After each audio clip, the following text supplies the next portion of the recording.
बात बेबात पे अपनी ही बात कहता है। मेरे अंदर मेरा छोटा सा शहर रहता है। दोस्तों, मेरा नाम है नीलेश मिश्रा। कहानियां सुनाता हूं। दोस्तों, मैं आपको सुनाने जा रहा हूं अपनी मंडली की सदस्य दीक्षा चौधरी की लिखी कहानी नन्ही नव्या। इतवार की सुबह किसी नवजात की दूधिया मुस्कुराहट जैसी थी, एकदम निश्चल और भीतर तक अपने पांव पसारती हुई। वैभव आज भी कुछ जल्दी उठ गया था। कुछ देर बालकनी में खड़ा सूनी सड़क को निहारता रहा और फिर दूसरे कमरे में आकर गहरी नींद में सोई अपनी नव्या को। इतवार वैभव और उसकी 13 साल की बेटी नव्या के लिए बहुत सुंदर होता था। यही वो दिन था जिसका नव्या पूरे हफ्ते इंतजार करती थी, और एक मासूम सी दुआ भी, काश रोज संडे होता। पापा, रोज संडे क्यों नहीं हो सकता? जब वो कुछ छोटी थी तो अक्सर पूछ लिया करती थी वैभव से, रोज संडे होगा तो नव्या स्कूल कैसे जाएगी? वैभव उसके बालों में उंगलियां घुमाते हुए कहता तो वो कुछ सोचने लगती, फिर कहती, ये तो मैंने सोचा ही नहीं। स्कूल जाए बिना ढेर सारे स्टार्स कैसे लाऊंगी? और फिर दोनों बाप बेटी हंसने लगते। स्वाति के गुजरने के बाद नव्या की हंसी ही तो वैभव के जीने की वजह थी। जिंदगी का वो कोना जिसको सजाने के लिए हम जी तोड़ मेहनत करने को तैयार रहते हैं। बागीचे का वो फूल जिसे देखकर सवेरों की रंगत बढ़ जाती है और शामों की थकान फुर्र हो जाती है। वही कोना, वही फूल थी नव्या। नव्या को स्कूल जाने का चाव हमेशा से था। परियों की कहानियां सुनने के बजाय मैदान में जाकर क्रिकेट खेलना पसंद करती थी। पार्क में जब भी जाती झूले से नीचे नहीं उतरती। पापा, और तेज, और ऊपर पापा, ये मैं क्लाउड्स जितनी ऊपर जा रही हूँ, देखो मैं स्पैरो बन गई हूँ। वो जोर जोर से चिल्लाती और उसकी हंसी वैभव के चेहरे पर भी मुस्कुराहट ला देती। पर आजकल जाने क्या हो गया था नव्या को। चिड़िया सी चहचहाने वाली नव्या एकदम खामोश रहने लगी थी। न खेलने जाती, न झूलने, और न ही संडे के दिन पापा के साथ पहले जैसी मस्ती करती। गुड मॉर्निंग बेटा। कुछ देर बाद वैभव दूध का ग्लास मेज पर रखते हुए नव्या के पास आकर बैठ गया। गुड मॉर्निंग, नव्या ने कहा, पर बहुत बुझी सी आवाज में। क्या हुआ, तबीयत खराब है क्या? वैभव उसका माथा छूकर देखने लगा। नहीं तो, आई एम ओके, नव्या ने कहा और उठकर बाथरूम में चली गई। वैभव को थोड़ा अजीब लगा, पर फिर सोचा टीनेज में आकर बच्चे शायद कुछ मूडी हो ही जाते हैं। दिन भर बाप बेटी साथ बैठकर टीवी देखते रहे। साथ में लंच किया, पर कोई खास बात नहीं हुई। शाम को वैभव का कोई दोस्त घर आ गया। नव्या, बेटा बाहर आओ तो, देखो कौन आया है। वैभव ने आवाज लगाई तो नव्या ने अपने कमरे से ही झांक कर देखा और फिर कमरे का दरवाजा जोर से बंद करके बिस्तर पर तकियों के बीच सर छुपाकर गिर गई। नव्या, ये क्या बदतमीजी है? नव्या, सुन नहीं रहा तुम्हें? ये लड़की बहुत मूडी हो गई आजकल। वैभव हॉल से चिल्ला रहा था और वो तकियों को अपने कानों पर कसती जा रही थी। जाने क्या था जो उसके भीतर किसी भयानक शोर, किसी बेतरतीब कोलाहल की तरह चीख रहा था। बहुत चुभन भरा कुछ। बच्चे कब माँ बाप के लिए जिंदगी की इकलौती वजह बन जाते हैं वो खुद भी नहीं जान पाते। हर दौड़ धूप उनकी एक मुस्कुराहट के लिए कबूल करने लगते हैं। अपनी पसंद और नापसंद अलमारी के किसी कोने में रखकर हमेशा के लिए भूल जाते हैं। नव्या जब भिंडी की सब्जी के लिए चहकती तो वैभव नहीं बताता था उसे कि मुझको ये नहीं पसंद। वो सूजी के हलवे के लिए नाक सिकोड़ती तो वैभव भी कहाँ बनाता था वो हलवा जिसके लिए बचपन में वो रूठ के बैठ जाता था। अब जिद करने का हक उसने नव्या को दे दिया था। वो सिर्फ स्वीकारता था उसकी हर जिद, चाहे देर रात आइसक्रीम की जिद हो या बारिश में नहाने की। जो हमें बहुत प्यारा होता है उसकी जिद भी भली लगती है। मगर इस तरह नव्या का चिड़चिड़ा होना वैभव को चिंता सता रही थी उसकी। ऐसे बर्ताव को वो सिर्फ जिद समझकर अनदेखा नहीं कर सकता था। उस रोज ऑफिस से लौटने के बाद जब वैभव ने नव्या से वाटर पार्क चलने के लिए कहा तो वो तब भी बिगड़ गई। पापा प्लीज, मुझे अपने रूम में ही रहना है, आप प्लीज बाहर चले जाओ। नव्या ऐसी तो कभी नहीं थी। अकेले पिता के लिए बच्चे की परवरिश आसान नहीं होती, पर वैभव सब संभालता आया था। एक अच्छा पिता होने की हर कसौटी पर खरा उतरता था, लेकिन आज लग रहा था कि कुछ छूट रहा है। डिनर के बाद वैभव अपनी आराम कुर्सी पर चुप बैठा रहा। सोचता रहा कि कहीं मेरे लाड़ प्यार ने ही तो नव्या को ऐसा नहीं कर दिया। माँ और पिता दोनों के किरदार निभाने की कोशिश में शायद मैं भूल गया कि पिता का सख्त होना भी जरूरी होता है। शायद पिता की सख्ती, माँ का लाड़ दोनों मिलकर ही पूरा कर पाते हैं समीकरण को। मैं शायद नहीं कर पाया। माँ और पिता दोनों के किरदार निभाने की कोशिश में शायद मैं भूल गया कि माँ बाप का थोड़ा सख्त होना भी जरूरी होता है। मैं शायद नहीं कर पाया उसकी परफेक्ट परवरिश। उसका मन थोड़ा दुखी हो गया। अगली सुबह ब्रेकफास्ट में नव्या के फेवरेट पोहे बने थे, लेकिन वो गुमसुम सी प्लेट में चम्मच घुमाती रही। जूस भी नहीं पिया। उसे देखकर वैभव के हलक से भी नाश्ता नहीं उतरा, मगर उसने कुछ कहा नहीं। ऑफिस जाने के पहले नव्या को स्कूल छोड़ने गया तो उसकी क्लास टीचर ने रोक लिया। प्रिंसिपल के ऑफिस में बैठा वैभव नव्या की शिकायतें सुन रहा था और नव्या सर झुकाए पास खड़ी थी। ग्रेड्स लगातार गिर रहे हैं, क्लास में ध्यान नहीं देती है, होमवर्क भी पूरा करके नहीं लाती है।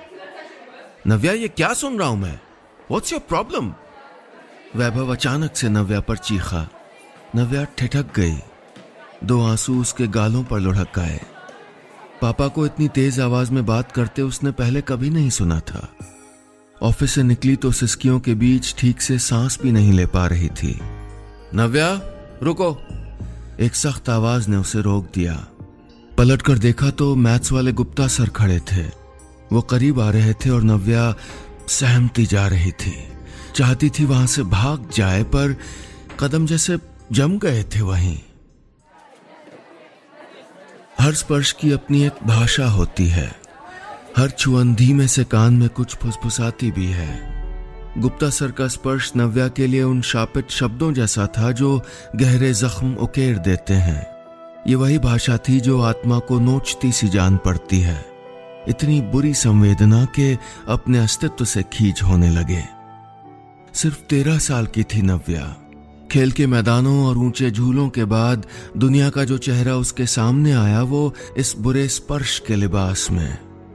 बहुत डरावनी लगने लगी थी दुनिया उसे आजकल। सोचती थी सब कैसे जिंदा हैं यहाँ। मैं तो नहीं रह पाऊंगी। मुझे कहीं भाग जाना चाहिए या फिर पापा को बता देना चाहिए। पर क्या, कैसे बताऊंगी पापा को? पापा से ये बात कैसे कहूंगी और पापा भला कैसे समझेंगे? वो खुद ही सोचती और इस भयानक वेदना भरे जाल से निकलने के अपने रास्ते पर ताला लगा लेती। अपनी सबसे अच्छी दोस्त रिया से भी दूर रहने लगी थी। उसे भी कुछ बता ही नहीं पाई थी। पहले जब रिया को उसकी माँ अर्चना उसके स्कूल छोड़ने आती तो नव्या भी दौड़कर उनके गले में बाहें डाल देती थी, पर आजकल उनसे मिलने में भी कतराने लगी थी वो। आजकल उसकी माँ को देखकर नव्या को रोना आता था। उसे अपनी माँ की कमी बहुत महसूस होने लगी थी। आज जब नव्या प्रिंसिपल ऑफिस से निकली तो गुप्ता सर ये सोच के सकपका गए कि कहीं उसने सब बता तो नहीं दिया। वो नव्या के पास आए। नव्या उस सूने कॉरिडोर में डरी सहमी सी खड़ी थी। नव्या, तुम यहाँ?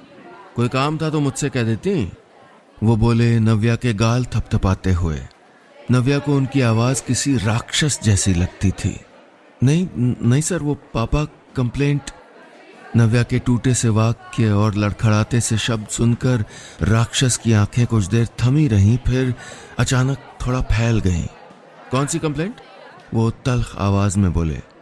वो मेरी परफॉर्मेंस के बारे में। नव्या ने कहा तो उनको तसल्ली हुई कि उनके लिए सब ठीक है।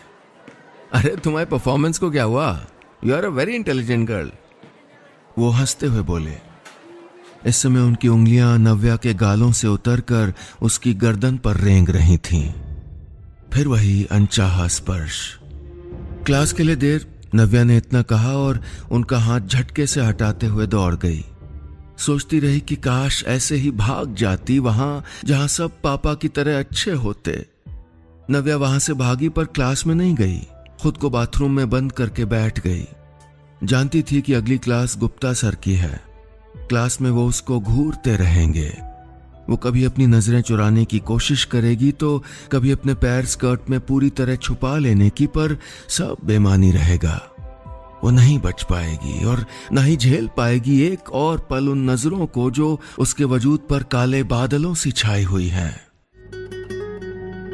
बचपन किसी समुंदर के किनारे वाली रेत जैसा होता है, खुद से गुजरे हर कदम को निशान बनाकर जब्त करने वाली रेत जैसा।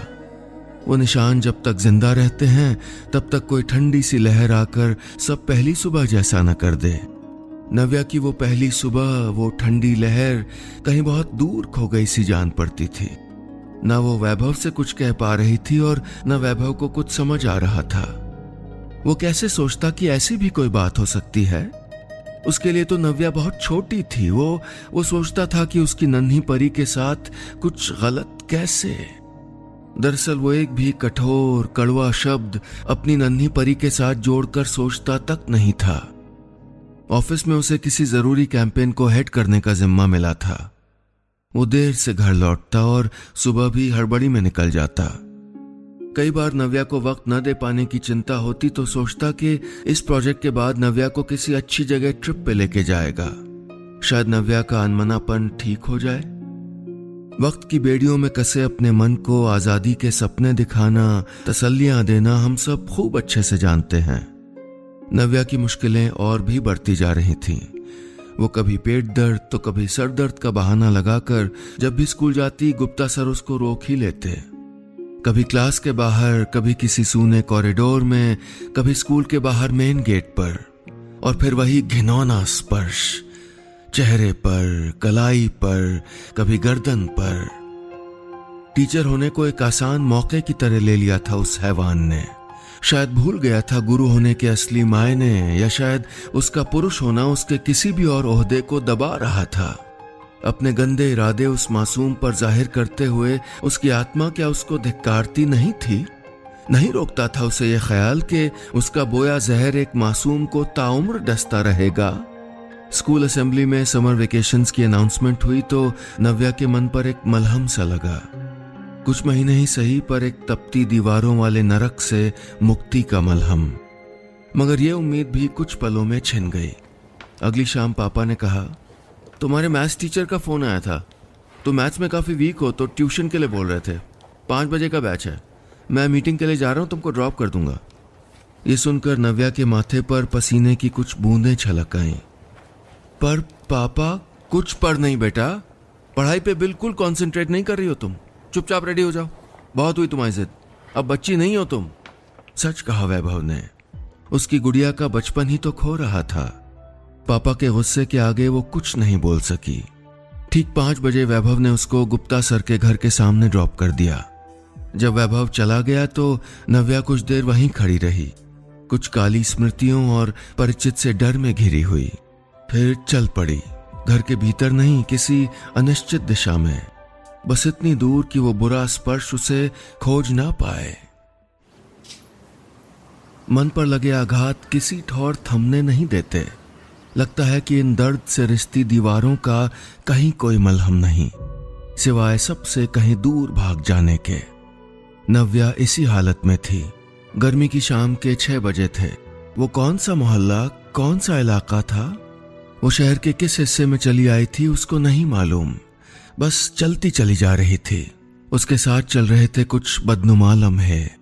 उसे याद आ रहा था पहली बार जब गुप्ता सर उसको लंच में अपने साथ स्टाफ रूम में ले गए थे, किसी किताब के बहाने। वहां जाकर चुप खड़े उसे एक अजीब तरीके से देखने लगे तो उसने पूछा, क्या हुआ सर, नहीं मिली क्या किताब?